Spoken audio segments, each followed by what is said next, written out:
Hey guys, welcome back to my channel, and if you're new to my channel, don't forget to hit subscribe. Well, we all know that photo frames are the go-to gift, be it a birthday party, a housewarming party, there is always someone who gives you a photo frame.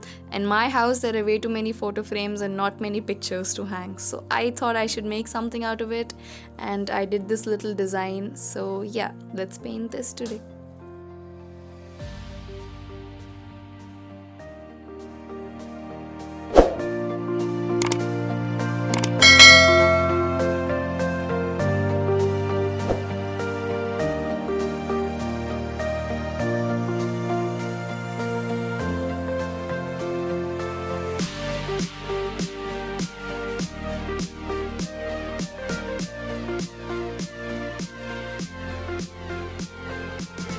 When it comes to coloring these flowers, you don't have to be very precise and fill in very correctly. You don't have to do that. You could just go crazy, just fill it in with red or any color you like, because at the end we're going to highlight everything and outline with markers, so it won't matter if you painted it very perfectly or not.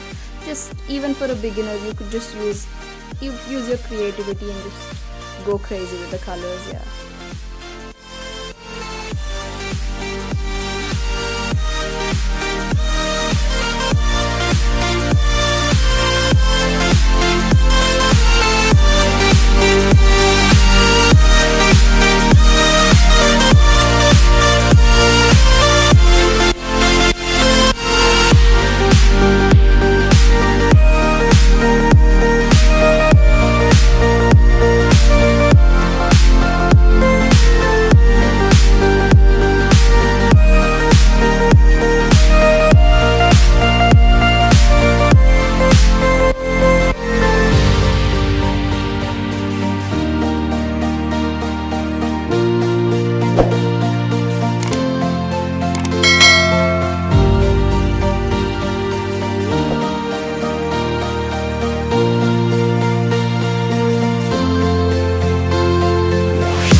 Well, this is the reason that I said our painting doesn't have to be perfect. We don't have to be experts in painting to do this, because the outlining is what is important at the end of the day. The way you shape the petals with your markers, that will define the outcome of your painting. So make sure that you do this patiently and nicely, and your painting is going to look amazing.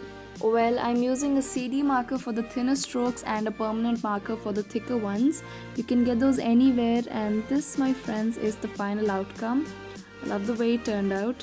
So yeah, do try this out with leftover paper, cardboard, or anything that you have lying around at your house, and let me know how it turns out.